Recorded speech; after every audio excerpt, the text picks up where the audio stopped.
Hey friends, so in the previous video we learned how to read values from the database. So I will again run this application and show you that it's reading the values from the database and it's showing these 6 values.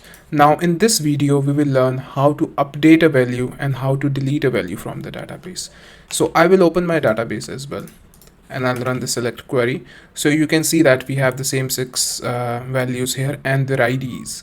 So how do we update is we usually update by searching from the database first the value that we want to update, and then we update the specific fields, we assign new values to it, and then we save them into the database.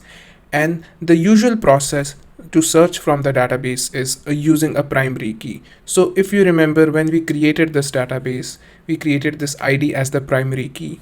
So primary keys are used to define a particular row with a unique number, or like a unique ID. That's why we name it as ID.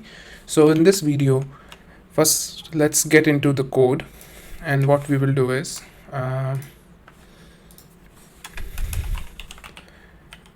we will call the database object and then call the update function on it, and we will tell this update function for which entity do we want to update the value. So in this case it is notes entity, and then there is a again this will have a closure, and it has a function called set, similar to what we had in insert.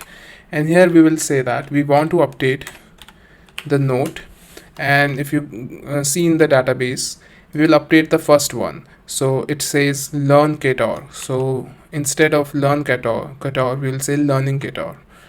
So we'll give it a new value, learning Ktor. And now how do we find this? So like said, there is another closure function called where, and here we will tell it that we want to search it by ID, which is equal to 1. So we have to import it. Now if we run this,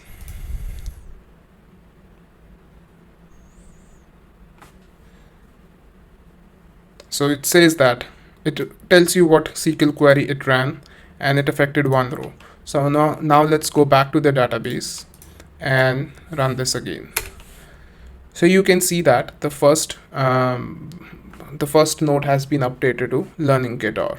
Similarly, we can update any other one. So let's update the last one in this case, or let's say update the fourth one, which says workout. So we will say it here that we want to update the one with the ID 4, and we'll say working out, and then run this. Again, one row has been affected. Let's go to the database, and then we will say it says working out. Now similarly, if we want to delete a row from the database, what we have to do is again use the database object and call the delete function on it, tell it which entity do we want to delete it from. And again here, similarly as we passed a where clause in the update function, this one will also take that that equivalence value. So it will be it dot id, which is equal to 5. So we will delete the node whose id is 5. So if we run this,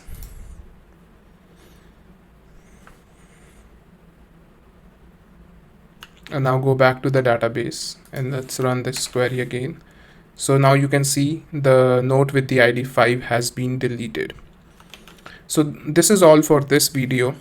In the next video, we will start creating a REST API that will perform all these CRUD operations, and we will structure the app a little better.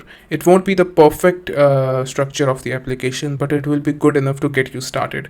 And in future, as we create more and more complex REST APIs, we will perform more operations and will add more business logic into our REST APIs. We will structure our app in a better way that is scalable.